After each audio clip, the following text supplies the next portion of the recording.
രാഹുലിനെതിരെ അത്തരത്തിലുള്ള നടപടി എടുത്തുകൊണ്ട് മാത്രമാണ് പാർട്ടിക്ക് ഇപ്പോഴും ഈ സ്റ്റാൻഡിൽ ഉറച്ചു നിൽക്കാൻ പറ്റുന്നത്. കോൺഗ്രസ് പാർട്ടിക്ക് കുറച്ച് പാളിച്ചകൾ വന്നിട്ടുണ്ട്. കോൺഗ്രസ് പാർട്ടിയെ സംബന്ധിച്ച് നോക്കിക്കഴിഞ്ഞാൽ എല്ലാവരും നേതാക്കന്മാരാണ്. 13 പരാതികൾ രാഹുൽ മാങ്കൂട്ടത്തിനെതിരെ ചെന്നിട്ടുണ്ടെങ്കിൽ പോലും അത് 13 പരാതിക്കാരായിട്ടുള്ള ആളുകൾ കൊടുത്തതല്ല. ഈ വിഷയം രാഷ്ട്രീയത്തിൽ സ്വാഭാവികമാണ്. രാഹുൽ മാങ്കൂട്ടത്തിനെതിരെ ഇതുവരെ പരാതിക്കാരും വന്നിട്ടില്ല. രാഹുൽ മാങ്കൂട്ടത്തിന്റെ കേസ് അന്വേഷിച്ചുകൊണ്ടിരിക്കുന്ന ക്രൈംബ്രാഞ്ച് യഥാർത്ഥത്തിൽ ഇരുട്ടിൽ തപ്പിക്കൊണ്ടിരിക്കുകയാണ്. രാഹുൽ മാങ്കൂട്ടത്തിനെതിരെ ഈ ഒരു പരാതികളും തെളിവുകളും വന്ന സമയത്ത് നമ്മൾ എല്ലാവരും കണ്ടതാണ് കോൺഗ്രസ് പാർട്ടി രാഹുൽ മാങ്കൂട്ടത്തിനെ ഒറ്റപ്പെടുത്തുന്നതും പിന്നീട് ഷാഫി പറമ്പിൽ മാത്രം അദ്ദേഹത്തെ സപ്പോർട്ട് ചെയ്ത് നിൽക്കുന്നതും. പക്ഷെ ഇന്നിപ്പോൾ കാര്യങ്ങൾ മാറി മറിഞ്ഞിരിക്കുകയാണ്. കോൺഗ്രസ് പാർട്ടി തന്നെ രണ്ട് ചേരി തിരിഞ്ഞിരിക്കുകയാണ്. സതീശനെ സപ്പോർട്ട് ചെയ്യുന്ന ഒരു വിഭാഗവും സതീശനെ എതിർക്കുന്ന മറ്റൊരു വിഭാഗവും. അതിൽ എതിർക്കുന്ന വിഭാഗം പറയുന്നത് സതീശന്റെ നേട്ടത്തിന് വേണ്ടിയാണ് രാഹുൽ മാങ്കൂട്ടത്തിനോട് ഇത്തരത്തിൽ പാർട്ടി ഒരു നീക്കം സ്വീകരിച്ചത് എന്നാണ്. ഇതിന്റെ യഥാർത്ഥ വശം എന്താണ്? സതീശൻ കരുതിക്കൂട്ടിയാണോ രാഹുൽ മാങ്കൂട്ടത്തിനെ ഒറ്റപ്പെടുത്തുന്നത്? ഇതിന്റെ യഥാർത്ഥ വശം എന്താണെന്ന് ചോദിച്ചു കഴിഞ്ഞാൽ അതിനകത്ത് കോൺഗ്രസ് പാർട്ടിക്ക് കുറച്ച് പാളിച്ചകൾ വന്നിട്ടുണ്ട്. അതായത് കോൺഗ്രസ് പാർട്ടിയെ സംബന്ധിച്ച് നോക്കിക്കഴിഞ്ഞാൽ എല്ലാവരും നേതാക്കന്മാരാണ്. ഇപ്പം പ്രതിപക്ഷ നേതാവുണ്ട്, KPCC പ്രസിഡന്റുണ്ട്, പിന്നെ അപ്പുറത്തോട്ടും ഇപ്പുറത്തോട്ടും എല്ലാ നേതാക്കന്മാരാണ്. അപ്പം നേതാക്കന്മാർ പല ഇടങ്ങളിൽ നിന്ന് അവിടെ നിന്നൊരു അഭിപ്രായം പറയുന്നു, ഇവിടെ നിന്നൊരു അഭിപ്രായം പറയുന്നു. ഇങ്ങനെ പല ഇടങ്ങളിൽ നിന്ന് അഭിപ്രായങ്ങൾ കൂടി വരുമ്പോൾ അത് വളരെ വിഷയമാവും. കാരണം കുറച്ച് പേര് രാഹുലിനെ സപ്പോർട്ട് ചെയ്ത് പറയുന്നു, കുറച്ച് പേര് രാഹുലിനെതിരെ കടുത്ത നടപടിയായി എടുത്തത് എന്ന് പറയുന്നു. അല്ലെങ്കിൽ ചിലർ പറയുന്നത് രാഹുലിനെതിരെ അത്തരത്തിലുള്ള നടപടി എടുത്തുകൊണ്ട് മാത്രമാണ് പാർട്ടിക്ക് ഇപ്പോഴും ഈ സ്റ്റാൻഡിൽ ഉറച്ചു നിൽക്കാൻ പറ്റുന്നത് എന്നാണ് പറയുന്നത്. അപ്പോൾ രാഹുൽ മാങ്കൂട്ടം തെറ്റ് ചെയ്തിട്ടുണ്ടെങ്കിൽ ശിക്ഷിക്കപ്പെടണം. പക്ഷേ അത് എങ്ങനെയാണ് പാർട്ടി ഒരു നിലപാടെടുക്കേണ്ടത് എന്നൊരു ചോദ്യം അവിടെ ബാക്കിയാണ്. അവിടെ ഇപ്പം VD സതീശൻ പറയുകയാണ് എല്ലാം പാർട്ടി പ്രസിഡന്റ് നോക്കിക്കോളും. ഇപ്പം CPM-നെ സംബന്ധിച്ച് നോക്കിക്കഴിഞ്ഞാൽ എത്ര വിവാദങ്ങളാണ് വന്നത്. ഇപ്പം ഇതേപോലെ തന്നെ രാഹുൽ മാങ്കൂട്ടത്തിനെതിരെ ഉന്നയിച്ച ആക്ഷേപങ്ങൾ അതേപോലെ തന്നെ CPM-ലും വന്നിട്ടുണ്ട്. ഇപ്പൊ മുകേഷ് വന്നിട്ടുണ്ട്, കടകംപള്ളിക്ക് വന്നിട്ടുണ്ട്. അങ്ങനെ നിരവധി നേതാക്കന്മാർക്ക് ഇതേപോലെ പെണ്ണു വിഷയങ്ങളുമായിട്ട് CPM-ലേക്ക് വന്നിട്ടുണ്ട്. അപ്പൊ അതിനെ എങ്ങനെയാണ് അവർ നേരിട്ടത് എന്നുള്ളൊരു ചോദ്യമുണ്ട്. ഇപ്പോഴും മുകേഷ് MLA ആണ്. മുകേഷിനെതിരെ കേസ് ഫയൽ ചെയ്തിട്ടുണ്ട്. പാർട്ടിയിൽ നിന്നും വിട്ടു നിന്നിട്ടില്ല. വേണമെങ്കിൽ പാർട്ടിയിൽ നിന്ന് ഒരു ലെവല് താഴ്ത്തും. അതിനപ്പുറത്തേക്ക് പാർട്ടി ഒരു നിലപാടും എടുത്തിട്ടില്ല.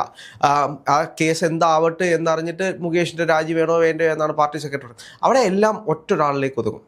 അപ്പം എല്ലാവരും ചെന്ന് വാലാച്ചല്ല ഉത്തരങ്ങൾ പറയില്ല, അല്ലെങ്കിൽ പ്രസ്താവനകൾ പറയില്ല. അവിടെ ഏതെങ്കിലും ഒരു നേതാവിൽ നിക്ഷിപ്തമായിരിക്കും. അപ്പം പാർട്ടി പ്രസിഡന്റ് പറയും. അപ്പം പാർട്ടി പ്രസിഡന്റാണ് അത് പറയേണ്ടത്. അപ്പം നിങ്ങൾ ബാക്കിയുള്ള കാര്യങ്ങൾ പാർട്ടി പ്രസിഡന്റ് പറഞ്ഞാൽ ചോദിച്ചാൽ മതി എന്ന് പറഞ്ഞു കഴിഞ്ഞാൽ, അല്ലെങ്കിൽ പാർട്ടി പ്രസിഡന്റ് പറയുമെന്ന് പറഞ്ഞു കഴിഞ്ഞാൽ അവിടെ തീരാവുന്ന വിഷയമുള്ളൂ. ഇത് ഓരോരുത്തരും വന്നിരുന്ന് തങ്ങൾക്ക് പറയാനുണ്ട് എന്ന് പറഞ്ഞ് പറയുന്നതുകൊണ്ടാണ് ഇത് പാർട്ടിക്ക് നാണക്കേടിലേക്ക് പോകുന്നത്. കഴിഞ്ഞ ദിവസം കണ്ടൊരു ചാനൽ ചർച്ചയിൽ കോൺഗ്രസ് അനുഭാവിയും അതുപോലെ തന്നെ ഇടത് സർക്കാരിന്റെ അനുഭാവിയും അതേപോലെ BJP വക്താവ് ഒരാൾ കൂടി ഉണ്ടായിരുന്നു. പക്ഷേ ഈ പറയുന്ന ഇടത് അനുഭാവിയായിട്ടുള്ള വ്യക്തിയേക്കാൾ കൂടുതൽ കേരള പോലീസിന്റെ ഈ ഒരു രാഹുൽ മാങ്കൂട്ടത്തിനെതിരെയുള്ള കേസുമായി ബന്ധപ്പെട്ട നീക്കങ്ങൾ BJP വക്താവാണ് ഏറ്റവും വിശദമായി ചാനലിൽ പറഞ്ഞുകൊണ്ടിരിക്കുന്നത്. അപ്പോൾ യഥാർത്ഥത്തിൽ CPM നടത്തുന്ന അല്ലെങ്കിൽ ഇടത് സർക്കാരിന്റെ അണ്ടറിൽ വരുന്ന കേരള പോലീസ് ഏത് നീക്കമാണ് നടത്തുന്നത് എന്ന് അവരെക്കാൾ കൂടുതൽ BJP വക്താവിന് അറിയാമെന്നുള്ളൊരു ഒരു ഇന്നർ മീനിങ് ആണ് അതിൽ നിന്ന് മനസ്സിലാവുന്നത്. തീർച്ചയായും ഇപ്പൊ ആ കേസ് തന്നെ എടുത്തു നോക്കിയാൽ രാഹുൽ മാങ്കൂട്ടത്തിനെതിരെ ഇതുവരെ പരാതിക്കാരും വന്നിട്ടില്ല. അത് നമ്മൾ ശ്രദ്ധിക്കേണ്ട കാര്യമാണ്.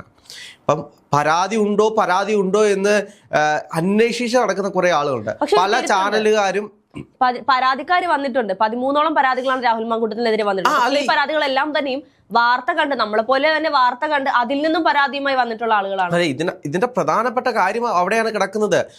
പരാതിക്കാരുണ്ടോ എന്ന് അന്വേഷിച്ച് നടക്കുന്നത്. നിങ്ങൾക്കെതിരെ പീഡനം നടന്നിട്ടുണ്ടോ, രാഹുൽ മാങ്കൂട്ടത്തിൽ പീഡിപ്പിച്ചിട്ടുണ്ടോ എന്ന് അന്വേഷിച്ച് നടക്കുന്ന കുറച്ച് പേരുണ്ട്. കുറച്ച് വാർത്താ ചാനലുകാരുണ്ട്. കഴിഞ്ഞ ദിവസം തന്നെ ഒരു മാധ്യമപ്രവർത്തകരുടെ ഒരു ഫേസ്ബുക്ക് പോസ്റ്റ് കിടക്കുന്നുണ്ട്. ഞാൻ പരാതിക്കാരുടെ അടുത്ത് പോയി അവരുമായി സംസാരിച്ചു, അവരുടെ മാനസിക നില വളരെ മോശമാണ്. എന്നാൽ അവരെ കൊണ്ട് പരാതി കൊടുക്കൂ. അവിടെ പരാതി കൊടുക്കുന്നതിലല്ലേ ഏറ്റവും വലിയ കാര്യം. ഇത് കണ്ടറിഞ്ഞ് പോലീസ് പരാതി കൊടുക്കണം, അല്ലെങ്കിൽ ചാനലുകാർ അവിടെ ചെന്നിട്ട് നിങ്ങൾ പരാതി കൊടുക്കൂ എന്ന് പറഞ്ഞ് കൊടുപ്പിക്കുകയാണ് ചെയ്യേണ്ടത്. ഇപ്പോൾ രാഹുൽ മാങ്കൂട്ടത്തിന്റെ കേസ് അന്വേഷിച്ചുകൊണ്ടിരിക്കുന്ന ക്രൈംബ്രാഞ്ച് യഥാർത്ഥത്തിൽ ഇരുട്ടിൽ തപ്പിക്കൊണ്ടിരിക്കുകയാണ്. കാരണം ഇരയാണെന്ന് സങ്കല്പിച്ചുകൊണ്ട് കുറച്ച് ആളുകളുടെ അടുത്തേക്ക് പോകുന്നു. നിങ്ങൾക്ക് ഇങ്ങനെ അനുഭവം ഉണ്ടായിരുന്നു, ഞങ്ങൾ അറിഞ്ഞു. അവരറിഞ്ഞിട്ട് പോലും ഇല്ലാത്ത കാര്യങ്ങളൊക്കെയാണ് അവരുടെ അടുത്തേക്ക് വരുന്നത്. കഴിഞ്ഞ ദിവസം തന്നെ പത്തനംതിട്ടയിലെ CPI ജില്ലാ കമ്മിറ്റി മെമ്പർ പറഞ്ഞ ഒരു ഫേസ്ബുക്ക് പോസ്റ്റ് ഉണ്ടായിരുന്നു. അവരോട് വന്ന് ഒരു ചാനൽ അവരോടൊന്ന് സംസാരിച്ചു. നിങ്ങൾക്ക് ഇങ്ങനെയൊക്കെ അനുഭവം ഉണ്ടായെന്ന് ഞങ്ങൾ അറിഞ്ഞു, എന്തെങ്കിലും പരാതി ഉണ്ടെങ്കിൽ ഞങ്ങൾക്ക് നൽകിക്കോളൂ, അതായത് ചാനലിന് പരാതി തന്നോളൂ എന്ന് ചാനൽ അങ്ങോട്ട് പോയി ചോദിക്കുന്ന ഒരു ഗതികെട്ട അവസ്ഥയിലേക്ക് നമ്മുടെ ഒരു ചാനലും അതുപോലെ തന്നെ സംവിധാനവും മാറിക്കൊണ്ടിരിക്കുകയാണ്. അല്ല, മാധ്യമങ്ങൾ എപ്പോഴും ശ്രദ്ധിക്കേണ്ട കാര്യം എന്ന് വെച്ച് കഴിഞ്ഞാൽ മാധ്യമങ്ങളല്ല ഇവിടുത്തെ നീതിപീഠങ്ങൾ. അപ്പം നിയമ നടപടി, ഇപ്പം എനിക്ക് ഒരാൾക്കെതിരെ പരാതി കൊടുക്കാനുണ്ടെങ്കിൽ എനിക്ക് കൃത്യമായിട്ടുള്ള സംവിധാനങ്ങളുണ്ട്. ഒന്നുകിൽ പോലീസ് സ്റ്റേഷനിൽ പരാതി കൊടുക്കാം, അല്ലെങ്കിൽ ഡയറക്റ്റായിട്ട് കോടതിയിൽ പോയി കൊടുക്കാം. ഇതിപ്പോ പല പരാതിക്കാരെയും നമ്മൾ നോക്കിക്കഴിഞ്ഞാൽ പല ആളുകളും മാധ്യമങ്ങളിലെ സെലിബ്രിറ്റികളായി മാറിക്കൊണ്ടിരിക്കുകയാണ്.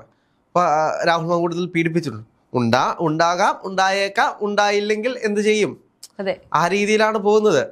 അപ്പൊ അവരെ പിന്നെ സെലിബ്രിറ്റികളായിട്ട് അവരുടെ പുറകെ കുറേ മാധ്യമ പ്രവർത്തകർ അല്ലെങ്കിൽ ഓൺലൈൻ ചാനലുകാർ ഇങ്ങനെ പോയിട്ട് അവരെ സെലിബ്രിറ്റി ആക്കുന്ന ഒരു അവസ്ഥയിലൂടെയാണ് കടന്നു പോയിക്കൊണ്ടിരിക്കുന്നത്.